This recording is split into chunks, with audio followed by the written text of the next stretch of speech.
things to you that have never been done before. We the people tell the government what to do. It doesn't tell us. We the people are the driver. The government is the car. And we decide where it should go and by what route to do. We the people are free. And I hope we have once again reminded people that man is not free unless government is limited.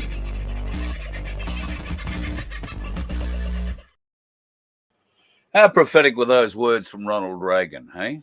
And how long ago? Well, that was before he became president. So, well, what's that make it? Over 50, 60, 70, well, for over 60 years. I don't know, trying to add it up in my head, 45, 50 years.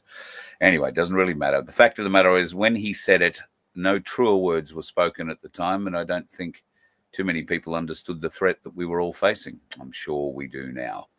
Good evening, everyone. How are you? Hope you've had a pretty good sort of a day. The day here has been pushed along, as they do around here, with one small challenge after another to face. So very enjoyable day, though, and another one tomorrow where I get to find 10,000 litres of water and somewhere to put it. Won't that be fun? Tony was first in the room tonight. How are you, brother? Nice to have you in the house. And I trust things are all good in your part of the world. The lovely Sue, Aussie Sue, of course, one of our mods all the way from sunny Mount Isa, which at the moment is probably pretty sunny, I'd imagine. Bloody warm. Very steamy down here. And, of course, you'd be getting sort of a cyclone influence, although it's quite some way off the far north Queensland coast. But I'm sure there is influence, as there is here. We are getting a lot of influence from the weather systems that are being. I don't know if they're manufactured. I suspect so, but the weather watchers, of course, have been watching the radars, particularly the national radar, to see if any of those rather interesting beams appear. And I haven't heard of any recently. However, the two lows, the deep lows that are down south of the continent at the moment, are being pushed along by a high behind them. There's another one between us and New Zealand. Should they squeeze through around the Australian coast and meet up with a high that's coming across and another low that's coming across the continent, well, life could get a little interesting for those living in central Queensland and south. At this stage. Darren Bergworth says, howdy and give me a call. Thank God he did call me. In fact, I was talking to him only moments before I hit the button to go to air. So thank you, Darren, and we'll tell you about what Darren and I were talking about in just a few minutes. And that would be the have you seen the news part? Yes, I have. And thanks to him, I've seen it. G'day, Paul. Nice to see you. Debs is in the house too, and Margot. Paul Revere and Paul Orchard. There you go. You're both in. Two Pauls. On the Red Alert is back in the house. I spoke to the lovely Sunflower today, if only briefly. She and Rick have caught the dreaded lurgy. Not the C word. No, just the flu. But it's sort of been a hand-me-down. It came from possibly one of the family members via a child to the grandma. You know how it works. So yesterday she was unable to speak much at all. Today she was able to speak just a little bit, and I'm sure passes her best on to everybody as we are praying for her and Rick's very rapid recovery. Rick is especially flu can obviously take a toll on people who are already suffering from other debilitations. Hello, Moni. Nice to have you back from WA in Perth. It's been a while since you've been in the house. Harm, nice to have you around. Brett, too. Good to see you. And where, Harm, are you still Blue Mountains area? Are you somewhere down that way? G'day, Phil. Hope you are well, mate, and your family is doing good. Also, well, I hope everybody's family is doing good at the end of the day. Tell your friends the main Voice of Freedom channel on YouTube has been taken down. 6 days to go and counting. And we shall see what happens with the other ones in between. The interesting thing is the show that was taken down was last Friday night's show for medical misinformation. I don't recall talking much about it, but maybe we did. I'll have to go back and have a look on Rumble because it is still on that channel and it's still on the 3 other YouTube channels. So it's interesting that they just chose the main channel to pull down, and well, it has the most impact, I suppose. It's no great surprise. We did hear that there was a change in the way they were doing things, but clearly that, if it is a change, it isn't happening yet. So tell your friends, if you are I don't know that you should go typing in your exact address. The 12 Mile Creek Caravan Park in Newcastle. Sounds beautiful. Yeah, so, oh, wow. Yeah. So, okay, it's a bit chilly up your part of the way. All right, well, real good. Yes, HIV. We'll get to talk about that a little later. Vincenzo is in the house tonight too. So before you all start talking about things I'm going to talk about, I'm going to start talking about them, because it seems rather pointless me talking about them if I don't. You know that Australian citizenship bullshit that has been plaguing us in recent times. The magnificent Tony the Burke has been holding what are ostensibly Labor campaign events at places like Eastern Creek, at places like Sydney Olympic Stadium, and various other places around, particularly Western Sydney, where they are being inviting all the Labor potentials or current sitting members. They do have a very strong representation of Labor in the western suburbs of Sydney, but they are expecting a very, very large swing against them in the current election. Now, Tony Burke, of course, is doing the best he can to stay employed. And what's he doing? Well, he's throwing these huge events where he is presiding over citizenship ceremonies that have so far netted us about 12,000 new Australians. What's the problem? Well, the problem is Labor are inviting all of their friends and all of their people, and it really does look like a Labor convention, a Labor election campaign event at these very populated events, 4,000, 4,500. Remember, these citizenship ceremonies normally take place with local councils. There might be 2 or 10 or 20 even, but 4,500, gee, that's an intimate ceremony, isn't it? And you would think that you would let the sitting member in certain areas turn up. Now, Di Lee is the sitting member for Fowler. She has written a rather extensive reply to, well, everybody, I think, who is trying to put forward a lie propagated by Tony the Burke. I'm not sure if you want me to read it all, but I'll give it a go. We'll see how far we get. I usually avoid using my social media platforms to share negative messages. My focus is on empowering and inspiring our community. But when a lie is told, especially by a senior minister in the Albanese Labor government, I feel it is necessary to set the record straight. It's deeply frustrating to see how far Minister Tony Burke is willing to go to manipulate our community for political gain.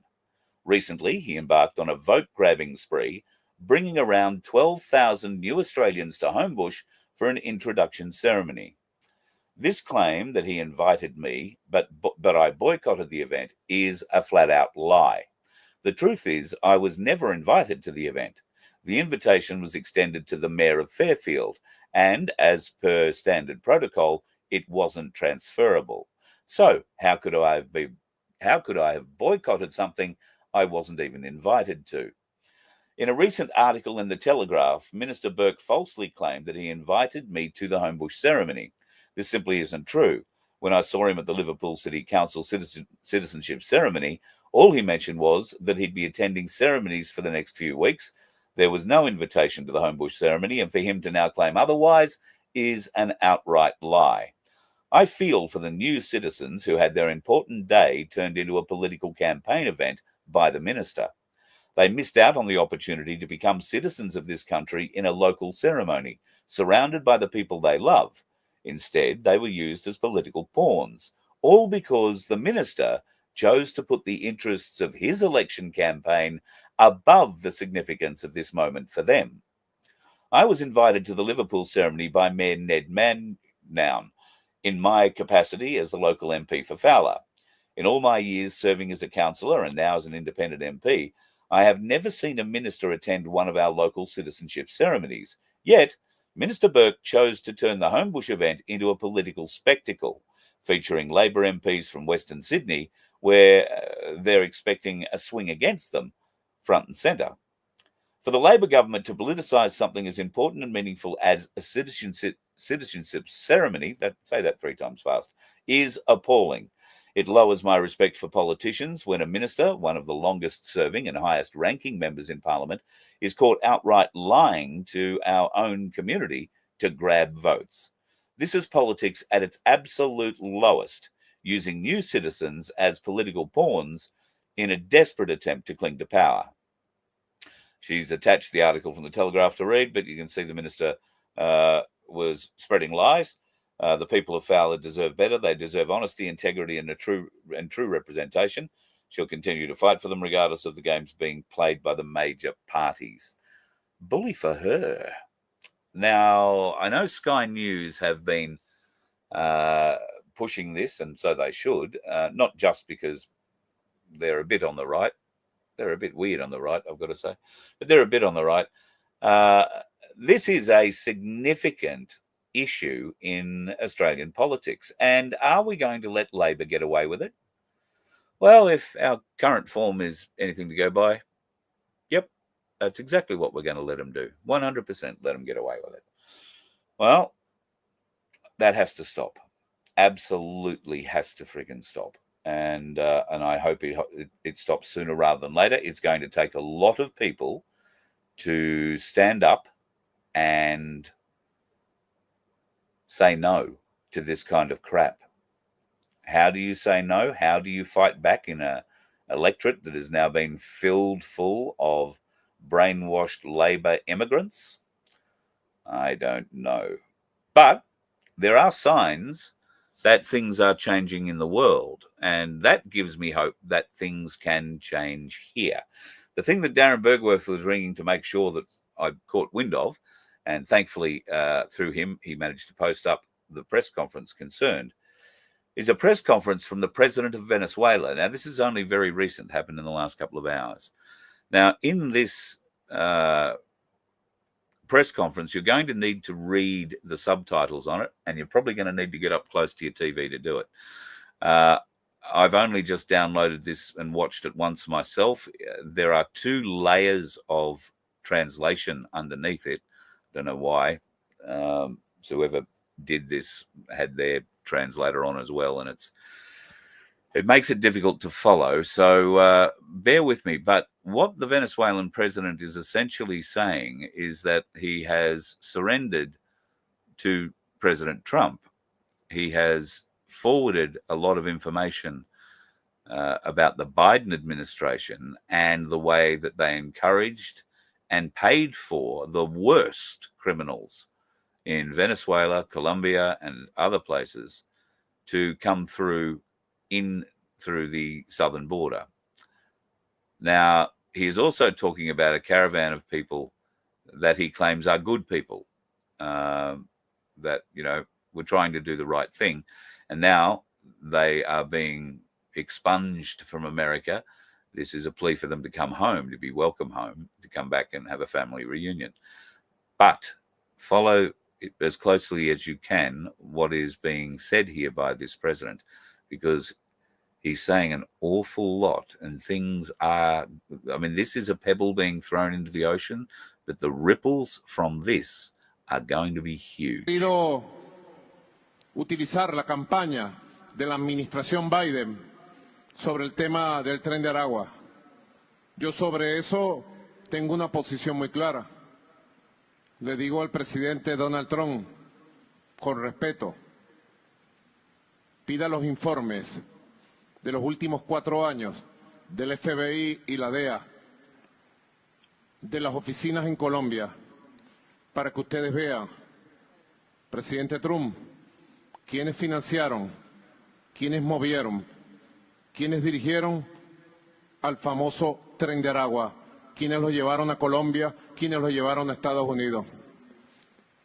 Y pida los informes verídicos para que sepa que aquí en Venezuela nosotros derrotamos, desmembramos y acabamos con ese grupo delincuencial, violento, que pretendió utilizarse desde Colombia con lazos profundos con la antigua administración Biden para traer terrorismo a Venezuela.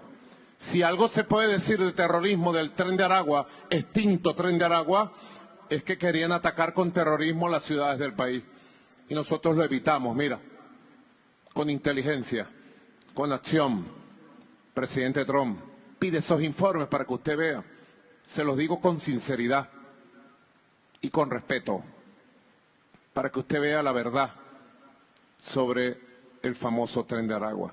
Nuestros migrantes no son delincuentes, no son gente mala. Fueron gente que emigró producto de las sanciones. Son gente de bien, gente de trabajo. Y en Venezuela le damos la bienvenida como fuerza productiva, con un abrazo amoroso. Bienvenido, vuelta a la patria, reencuentro familiar. Bienvenidos todos.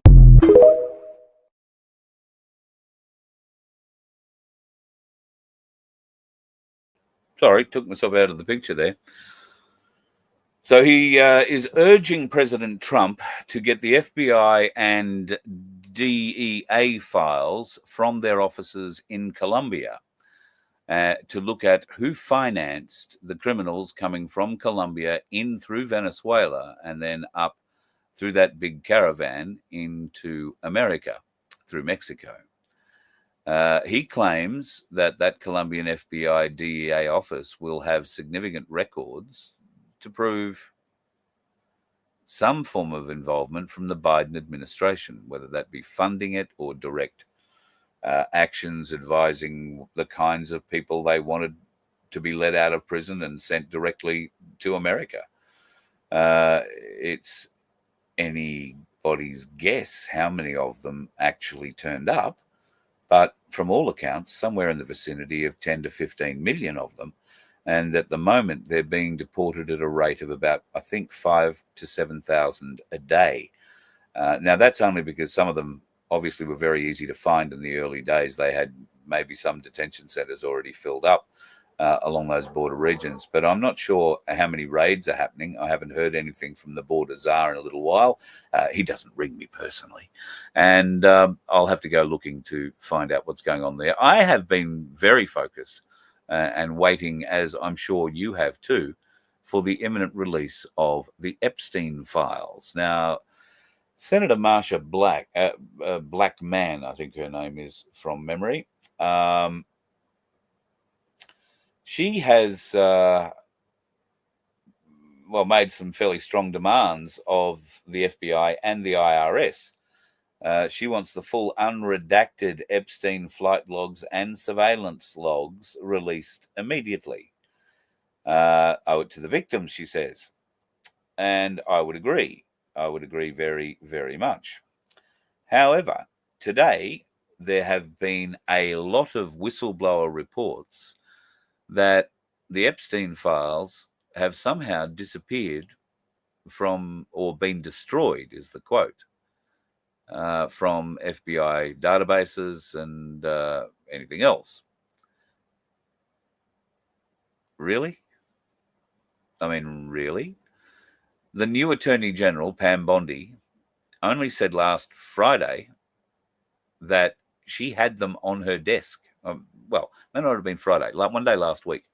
She said she had them on her desk and was reviewing the Epstein files basically as soon as she left the meeting, the press conference that she was at, and that she would be making her recommendations for release, as soon as she'd reviewed them. Didn't put a time frame on that review notice, but did say they were on her desk.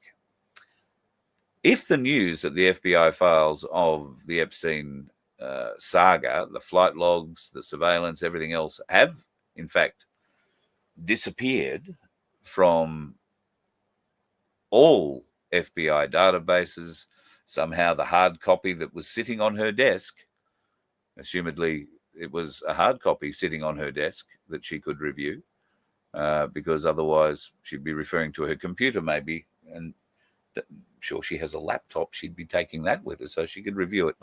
at really any time she wanted, couldn't she? So there'll be a lot of questions to ask there.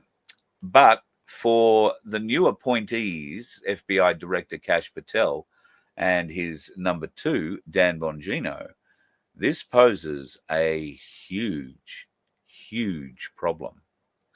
If indeed the Epstein flight logs and surveillance and everything else to do with that have disappeared or has disappeared from the FBI files, the FBI databases, there are no more, or is no more access to them. And I would find this very hard to believe. But should that be the case, then they're the two that are going to have to come out and explain how it happened. Anything reminiscent of maybe Jeffrey Epstein's murder? I'm sorry, Jeffrey Epstein's suicide in prison? Seeing any similarities here? Could their reach be that deep still into the FBI? Okay, admittedly, Trump's only been in control for a month. Kash Patel for a lot less than that. I guess it's highly possible. Donald Trump, while we're speaking about him, has been invited to talk to both houses of the Congress. That would be the Senate and the Congress in March the 4th, as a matter of fact. Now, March the 4th is an interesting time. Why on earth would March the 4th be something of interest? Thought I had a video here I was going to play you, but I don't. So instead, I'm going to have to just talk you through it. March the 4th is traditionally the date that the US president is sworn in. The last time that March the 4th was used to swear in a president was in 1933, that president being Franklin Delano Roosevelt. What else happened in 1933 after FDR was inaugurated president? Well, he signed an executive order. That executive order, numbered 6102, was a very important order for all Americans. It was an order forbidding the hoarding of gold, coins, gold bullion, gold certificates. It meant that if you had gold coins, gold bullion, or gold certificates, you had to hand them back in to the banks, where you would be reimbursed with their equivalent value of fiat currency, the paper money that they have convinced the world has some value. All of that gold that was collected during that time was eventually put in Fort Knox. Fort Knox, I think, started construction in 1934, and I think it was finished by the end of 1934. The Kentucky National Guard were the first guardians of it, and then it went to the US military, specifically the Army. And it was there that America's gold reserves and those of a number of other countries were stored for many, many, many years. Now, when I say many years, I'm talking from the 1930s, middle of the 1930s, all the way through to the 1970s. But it was in the 70s, 80s, and 90s that things started to go a little skew-with. And there are a number of theories surrounding the gold in Fort Knox and whether or not it still exists. So where did the gold go? Well, the first theory is most of it stayed in America, as I say, for many, many years. It was put in the vaults, and eventually in the 70s, 80s, and 90s, the military-industrial complex, which you must remember is the military arm of the cabal, and who were in charge of Fort Knox at the time, shipped it through the use of central banks, the Fed in America, to Europe. And that's where the vast majority of it wound up, and the 13 families that control the central banking systems. Well, that's where it all wound up, as did, I suspect, a great deal of our Australian gold that we were talking about last night, and has been sent through to the Bank of England, located in the City of London, and they've been melting our gold down and selling it either in melted or barred form or rebarred form or whatever the hell they like since 2015. I'm interested to know how much we keep sending the bastards, to be honest. I'm very confused as to why we would be, letting that continue. But the way things are going, who knows? That might wind up stopping shortly, particularly if we get some sort of Doge investigation in this country that we would trust. Be careful of those who are already in power, claiming that they're going to install a Doge operator. I see that Voldemort Dutton has put forward the idea of Jacinta Napajima Price being our Doge head. Personally, I don't think you can trust any fox that's been in the hen house to oversee any kind of material, deep audit of that hen house, because the fox isn't going to look in the places where they've hidden things. The fox isn't going to allow certain things to be looked at, or the fox isn't going to fight very hard to have them looked at. So I would find any current or former politician completely unacceptable as a fit for the head of a Doge-like audit system that had free and complete reign and access to all our departments, and most particularly to all government payment systems. We need to know who every person contracting with the government is, because the government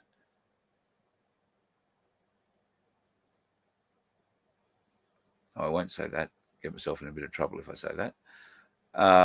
The government have relationships, very cozy relationships, with a lot of contractors. A lot of contractors have learned how to milk that system with government and with the bureaucrats, who eventually are the ones that tick the boxes, make sure the bit of paper is stamped, and who actually hit the enter key on the bank transfer for the $100,000 or $100 million that you've been able to convince the government to give you for whatever little plot you've got. So yeah, keep up with all of that. Keep up with all of that. Now, something else that I was going to mention about FDR. Bearing in mind 1933, 1934, the Great Depression began and had a huge effect on the American public. Now, FDR had taken the gold from them, or was in the process of taking the gold from them. And it wasn't just from the people they were taking it. There was stolen gold. There was gold that was, lost or in a vault somewhere that nobody had claimed. They got it all. They went and took it all. And at the time, the price of gold per ounce was $42.90 something from memory. So that's how much fiat money you got in return for every ounce of gold that you brought to the party. But there were trucks, there were train loads, and I mean train after train after train load of gold shipped into Fort Knox for storage during this period. And then the country goes into the Great Depression. What did that do? Well, it weakened the population. It took their wealth away from them, any ability for them to go out and trade a bit of their own gold to keep themselves fed, to keep the arseholes from the door who were chasing them for money, all that kind of thing. All that ability was taken away from them. You weren't allowed to hold gold in any form. If you did, then there was a significant penalty that could mean you spent a great deal of time in jail. And believe it or not, that was actually worse at the time, as you would hope, but still worse than being in the Depression. At least you could walk around a bit and go where you wanted if you were outside the jail. It also had the effect of wrecking the US economy. It destabilized it to a point, shattered it to a point. Markets crashed. People jumped out of windows. Fortunes were won and lost. And it was diabolical. Diabolical. However, it did allow them to reset the industrial clock, so to speak. It did allow them to start tooling up and being ready to take advantage of, well, maybe a war that might be breaking out sometime in the future. Well, history proves that World War II certainly did break out. The American economy was on its knees at the time Hitler marched into Poland. But the Americans, even on their knees, could have stopped World War II there and then. How? Well, the Standard Oil Company was a pretty big name in fuel and oil production back in the 1930s. In fact, it was a very clever company that was first established in 1870. They had devised a fuel additive that stopped fuel from freezing in the tanks of aircraft, in the lines of the aircraft, if it flew above 11,000 feet.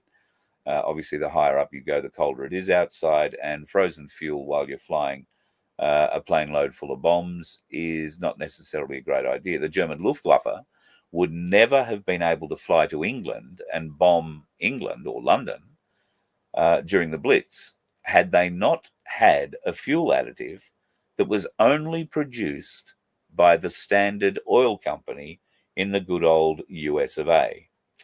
The Standard Oil Company was started and owned on January the 10th, 1870 by John D. Rockefeller and his brother and a couple of business partners.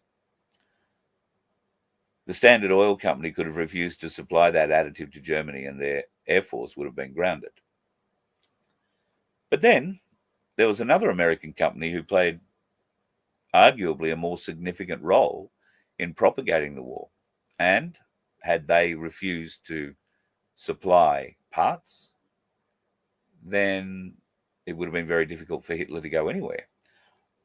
Every heavy German army truck and many other vehicles were either wholly or partly reliant on parts supplied from Henry Ford and the Ford Motor Company.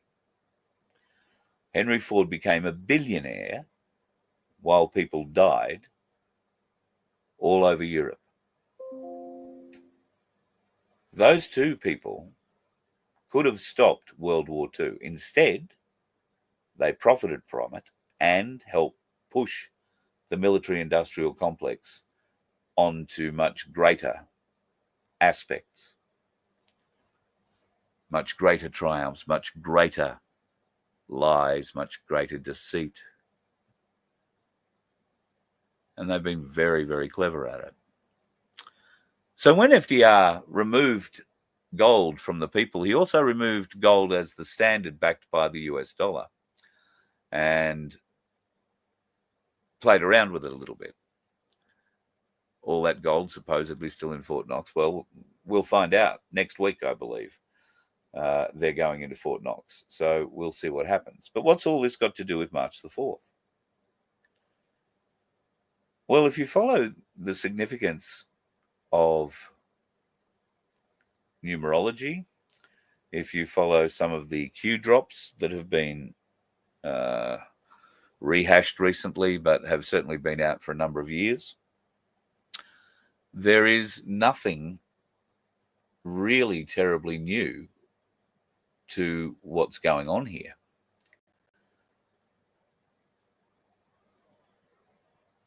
If March the 4th is the regular day that the President of the United States had been sworn in from the beginning of the United States up until 1933, and then from that date, everything has changed. Taxation of the people began in 1938 under FDR. FDR was the longest serving president. He was able to serve, I think, 3 terms because of the war. He was able to use those powers. Well, use those powers they have. But FDR was the 16th president, I think, of the United States. At any rate, Donald Trump being invited to speak this early in his term at the Congress, to the combined full Congress, is unheard of. This is not something the Speaker offers ever, as far as anybody can see, not this early in their term. But the Speaker, Johnson, his name is, he has put forward what I would call a pretty amazing letter that starts off with mentioning President Trump's golden age. Just trying to search for the video here. I did have it, but I don't know what I've done with it. Trump often talks about this being the new dawn of a golden American age. So with the Speaker referring to the golden age and the new golden age and being invited to speak at the Congress where ordinarily the president would be sworn in and had been right up until 1933, poses some interesting questions. If there is no gold in Fort Knox, or if there isn't enough gold in Fort Knox, that's going to upset a lot of people. That'll be one pillar starting to break down. If it can be proved that any president since 1933 has been unlawfully appointed by their belligerent corporation, then they're not really president. That would mean that Donald Trump could be invested as the 17th president of the United States of America on March the 4th, 2025. Nobody really knows what this speech is about or why it's happening. And clearly, it's an unexpected and rather surprising development. They're all scrambling to try and figure out what the hell. And there are other things that people are scrambling around and thinking, what the hell? Things that many people may have forgotten, but we are definitely hoping Kash Patel and Dan Bongino haven't. Now, there have been investigations in the past done by the FBI clearing the likes of Hillary Clinton from, all sorts of evil deeds. You might also remember there was a bit of a scandal about 33,000+ emails that went missing from her unsecured server based in her house. Kash Patel and Dan Bongino need to be looking for another laptop. There's the Anthony Weiner laptop, which I don't know if you heard this. I wrote an article about that too. 675,000 Clinton emails when they got Anthony Weiner's laptop in a search warrant because of all his sex perversion issues. It was all the Clinton emails, the Clinton Foundation, her Secretary of State emails, Huma Abedin's emails. Lots of people emailed Huma as a proxy for Hillary, and it included what Comey called the I must wave my hands more than most people.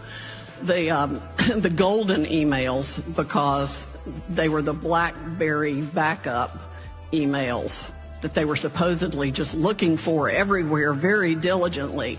Well, guess what they did when they found them on the Wiener laptop?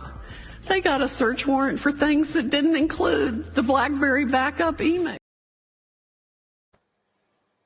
That's the one you want to be checking out, the Anthony Weiner laptop. And I'm sure that is hidden away in an FBI lockup somewhere. And it will contain certain files and certain images that I am sure the witch Hillary Clinton does not wish anybody to see. It also contains, under a file name marked insurance, evidence of frazzle drip. I'll just leave that with you for a moment. So keep an eye out, folks. There is a lot of interesting stuff bubbling away. South Africa is another part of the world that we want to swing our eye to at the moment. I've got a friend who lives in Johannesburg. I'll give him a call a little bit later and we'll see what he can tell us. He is not amongst the awake. I say that with great respect. He's a lovely man, but he is not amongst the awake, and I don't know, never been to South Africa. I don't know how awake their population is, but it appears some people are awake, and there is some significant evidence, I hope, of the theft that has been perpetrated against the people there for so many years. I hope that's that evidence going to come out, because that will help the people unite, black and white, and against the bastards who've been ripping them off. It's their own black leaders who are robbing them blind, but it was the white ones too for quite some time. We were speaking about Doge earlier. They've announced they've cancelled $52 million worth of US taxpayer funds that were previously being sent to the World Economic Forum. How long do we have to wait before something like a Doge is established in Australia? And I would think that we would equally have spent 52 million Australian dollars, quite possibly funding that bunch of absolute bastards who have perpetrated no end of madness against us. And, well, some of that no end of madness is starting to be shown up. A wealthy French businessman had the spicy cough jab and passed away. But the life insurance company, as predicted, denied the payout, citing voluntary suicide by experimental jab. We warned you about this years ago, folks, when they first started saying, go and get jabbed, go and get jabbed, go and get jabbed. And what did people say? Oh, no, it's all bullshit. It's all lies. We're all faking it. And I said then, please ring your insurance company. If you've got a life insurance policy, ask them if you will still be covered if you die suddenly after you've been jabbed. I never heard much back from any of those people, because it certainly puts them in a logic lock when the company they've been paying into their whole lifetime for an expected benefit should they die unexpectedly, being told that, nope, you won't be getting anything if you get jabbed. Or if you've been jabbed, not get jabbed, if you've been jabbed. So, yeah, it looks like it's starting to happen in other places as well. And that brings me to Donald Trump and warp speed. Now, Donald Trump has been accused of many, many, many things. Operation Warp Speed, he was being accused of hastening the poisoning to us. Well, I never believed that that was the case. And recently it started to be explained a little bit better. Operation Warp Speed was designed to hasten the plan the deep state had against us all. Their plan was to start the jabs now and have us all shuffle off this mortal coil by 2031. When Donald Trump announced that he was operating Operation Warp Speed to fight and combat this serious threat, what he did was speed up the entire process. It meant that the corrupt people behind all of this, the cabal behind this, and the deep state pharmaceutical companies who were in league with those making the poison and certainly responsible for spreading it, they weren't ready. So when Trump started saying we're going to roll this out within a few weeks and yada, yada, yada, yada, yada, their greed got the better of them. And here is what I'm talking with the big pharma companies. Their greed got the better of them because Trump is waving huge amounts of money to be the first to get this. And our Australian universities all got in line. In fact, I actually believe the Brisbane, I think it was QUT, might have been UQ, but a team there discovered a real solution to the spicy cough and were shut down. It was very, very exciting until it wasn't, because they didn't want it shut down.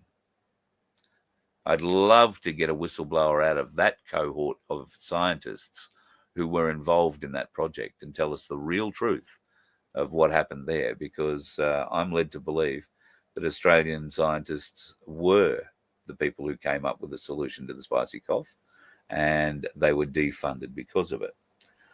Now, why would they want to speed all this up and not be ready for it? Well, their greed meant that they had to fill somewhere between 72, 75% of the vials with saline. And we've been saying that basically since my first day on the air too. That's why they didn't get the kill rate that they were expecting, or that we were expecting. 72% of the first phase rollout under Donald Trump's presidency was saline.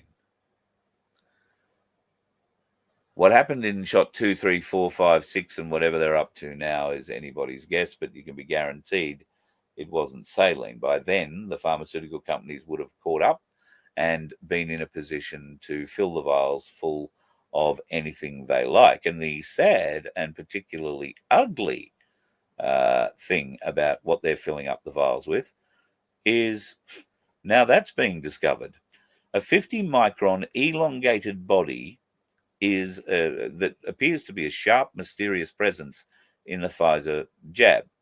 It appears and is identified anatomically as something very interesting in Latin. It is a parasite of which several variants are lethal and is one of many causes of acquired immune deficiency syndrome, or AIDS. I say that one more time, or AIDS. This is what it looks like. That is 50 microns long. That's found inside the Pfizer jab. When will these people be held accountable? There must be arrests, and we hear today there have been. Well, supposedly. I've not seen any vision of it. I've not seen anything that, official that indicates anything like that has happened. But around the traps, a lot of stories about particularly 3 CIA employees who had their houses raided, and they were taken away in cuffs, and there were bags of evidence retrieved. And another raid at the Pentagon where 4 generals were caught feeding paper and other documents into shredders red-handed. They have been arrested and are now residing in a clink somewhere on a secure military facility not far out of Washington, I suspect. So, more arrests required, because we need to see that things like Operation Warp Speed were part of the plan. I truly believe it was, and have always believed that. The deep state needed, 3 years to make enough of their vile poison to get every man, woman, and child jabbed who was willing, and coerced, and anything else they could do to make it happen. It wasn't just getting enough vials in place. Remember those FEMA camps, those big tented areas that were set up, not just in America. They were set up here in Australia as well. And one of those camps happens to reside at the end of an international runway at Toowoomba. Curiouser and curiouser. And of course, don't get me into that, but the short story to that is Anastasia Plakafak, who was the Labor Premier at the time, did a deal with a family named the Wagners, who are a very wealthy family, concrete magnates, if that's the way you put it, to build an international airport out there, and that went very well for them. She also gave them the contract to build a 3,000 bed facility for who knows what. They never really came clean with that. But I'm sure you have seen, if you've been following this show and others for a while, you will have seen the video done by one of the guys who was making them, asking the question why there was a gas pipe fitted to every room, but there was no gas appliances in any of the rooms. That's the facility I'm talking about. $390 million it paid the Wagner family to construct it, and others. It wasn't just the Wagners, but others. And what did they do when Anastasia Plakafak decided that they didn't need it anymore? Well, she gave it to the Wagner family. Thank you, Queensland taxpayer.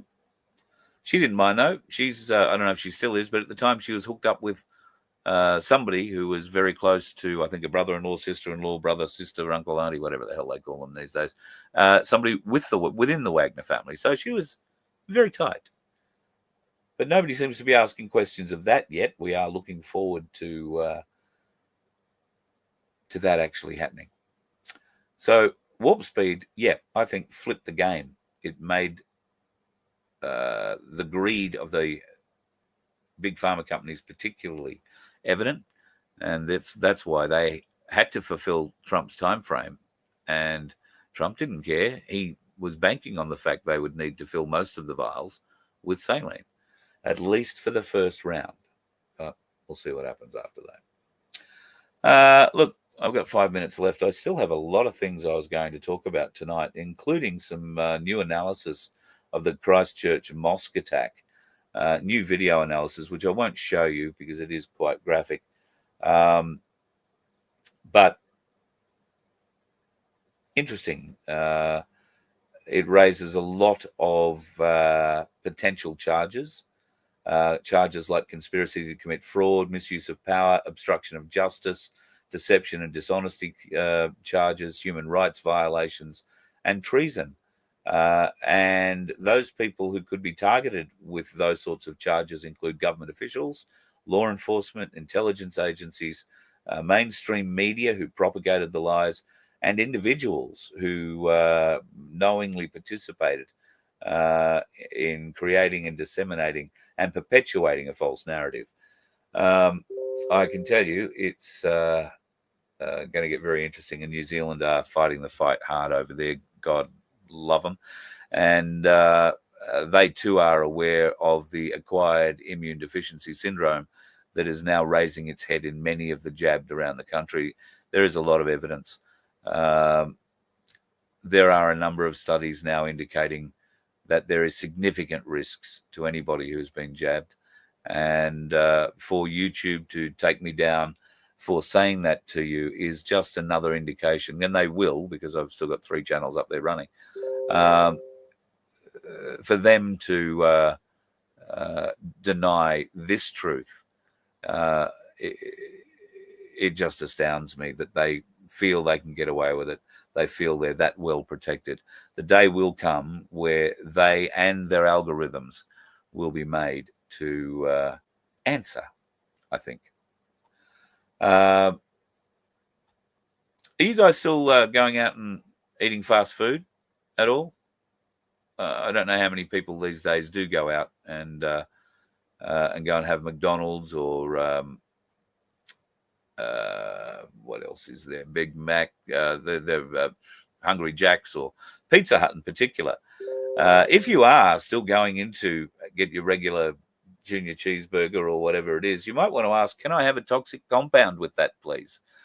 It has been discovered that in America, at least, 80% of the menus of McDonald's, Hungry Jack's, and, well, it's called something else over there, whatever it is, and Pizza Hut were tested for irregularities in whatever they were using for ingredients. And my God, 80% of what is used in their foods is toxic to the human body. I mean, shit. It is staggering that that could actually happen. 80% of McDonald's, Burger King, and Pizza Hut, that's them, dangerous chemicals linked to asthma, infertility, smaller testicles. Oh, maybe that explains everybody's been eating those sorts of foods for so long they've got no balls left to stand up and fight the pricks.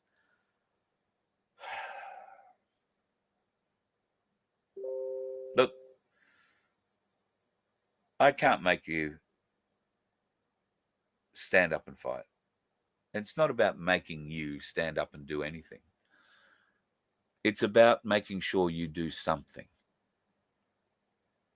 Every day, I hear from someone like Tim, who shouted me breakfast this morning. And while we were discussing it, we're talking about opening up newbies to new ideas. And even when you do convince them of one of our facts, their first and strongest brainwashed excuse is, oh, but what can I do about it? Well, I asked the same question. The answer that came back to me is, well, you can get off your ass, and you've got the ability, and you've got the skill, and you've got the computers, and you've got the microphones to get up and do your own radio thing. And these days they like to put pictures with it, so put pictures with it. So that's what I can do. And I can talk truth. My truth, but it's the best truth I've got. Until I've been proven otherwise, it is truth, because I've done the research on it.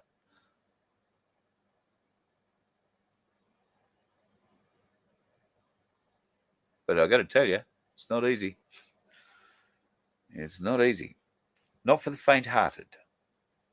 And I would hope many of you would continue the battle. Because when they say, oh, what can I do about it? There's only me. Well, there is only me. There is only you. But look what we have been able to do. Look at how this movement has grown in the last 5 years. Look at how many new friends you have. Some people, better friends than family. Some people, completely new family. Some people have met and started families. We are a community, a freedom-loving, freedom-desiring community. All of us are at different levels of understanding and knowledge as to what freedom truly is, what that means, and what responsibilities that leaves on the shoulders of the free. Because there will not be anarchy.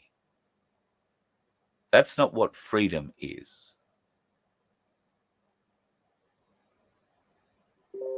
So we've got to keep fighting for the freedom, folks. We have to keep fighting as hard as we can. And one day, we'll be able to travel on things like this. The idea is to take a confined tube, big enough to fit a train, and then suck all of the air out so that there's no air drag to slow you down. Now, if all goes well, then the futuristic ambitions for the train is to hit 1,243 miles an hour. That is fast. Now, while this seems incredibly innovative for the future of... Anybody guess where those trains are already running? I think we already know, don't we? And they're not looking quite that flash, those trains that are running through the deep tunnels right now. But they are pretty interesting looking pills, for the want of a better term. Running a little over time. There are still a couple of stories I wanted to bring you, but I'll hold off on those until tomorrow night, because there's nothing tremendously important. We have talked about a lot about what's going on with Pfizer tonight. There is an attorney in America called Thomas Renz, who has come out in a congressional hearing and has explained the incentivization that has taken place of the medical fraternity in America. That same incentivization was offered and taken up here by the medical community. That is something people really need to look at. People really need to understand, because unless you truly understand how our health system deliberately manipulated everything under the guise of government and at the behest of the cabal, we're never going to be able to take the proper steps forward to rectify it. Instead, we'll be left with coppers who want to come out and do this. Fuck you. Good lad. Yeah, go for it. Fuck. I will leave you tonight, though, with one policeman who I believe has done a great thing. It has restored my faith in the fact that there are good police officers out there. And I thought, along with all the doom and gloom, I would share this with you just to prove that point. Oh. A pretty good idea. Hey, I got a big favor to ask you. You mind if I step out of the car for a minute? Yeah, sure. Go ahead. All right, thanks. Yep. Let's step back here. Okay. So you saw the lady in the passenger seat, right? Yeah. Okay, well, that's my wife. And the lady in the back seat, did you see her? Yeah. Let me ask you this, though. Are you married? Yeah, I am. Okay. All right, here you go. So that's the mother-in-law in the back, right? Those two got in a huge fight this morning, and the mother-in-law insisted we take her home right away. So that's what I'm trying to do, get her home. I'm worried they're going to make up, and then, she's going to live with us another 6 months, right? So I got to get her home before those two make up, okay? All right, so I'm going to give you a full police escort. Okay. I'm going to turn on the sirens, keep the lights on. By the glory of God, we will get you there. Now get let's the car. go. Yep. See, there are good coppers in the world, and God love them. And on that note, I did hear a bit of audio today from another program claiming that the Victoria Police in particular, but police in general in Australia, are forming up. They're very unhappy with what's happened. They're dismayed that their communities now no longer respect police in any way, shape or form. And that is a direct cause from the decisions made by senior police and the inability of juniors to stand up to them in any way, shape or form. Now, this interview went on and played words of a police officer who was explaining the situation. Now, I could be wrong, but I've had over 40 years experience in voice work, voice acting, voice training, reading, public speaking, all that sort of stuff. And if you have heard this audio that I'm referring to, I believe it's being read. It's a script. What you're hearing is something made up. Now, I'm not suggesting that the YouTuber who put this out or the Rumbler who put this out has done so deliberately. I think they've been fed this information. But in the off chance that it is real, then I would love for one of those police officers to reach out and talk to me. Tell me how you're going with this. Well, maybe you won't telegraph your plans exactly. We wouldn't expect that.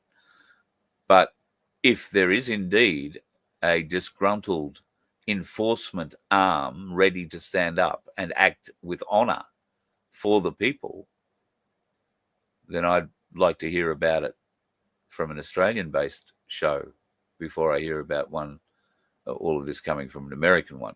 And certainly I would like to hear it from somebody who doesn't sound like they're reading a prepared script, knowing full well their voice is going to be altered, which I can unalter. It hasn't been done very, very well. I can actually put it back to its natural state if I really wanted to. And it's not hard to do. It poses questions. So just be aware, while we are talking that there are disgruntled police, there are disgruntled military, it's only talk. I've never seen any physical evidence of it, and I've never had one member of the police or the military come up to me and suggest that that is actually happening. Not one. If you'd like to, love to hear from you. I'll keep it quiet, carl@vofhq.com. And I'd love to have a little chat. Be very interesting indeed. Who knows, by the end of it, we might be able to save a few dickheads from getting on the roads. Have a good night, folks. You let one ant stand up to us, then they all might stand up. Those puny little ants outnumber us 100 to 1. And if they ever figure that out, there goes our way of life. It's not about food. It's about keeping those ants in line. That's why we're going back. Does anybody else want to stay? Let's rock!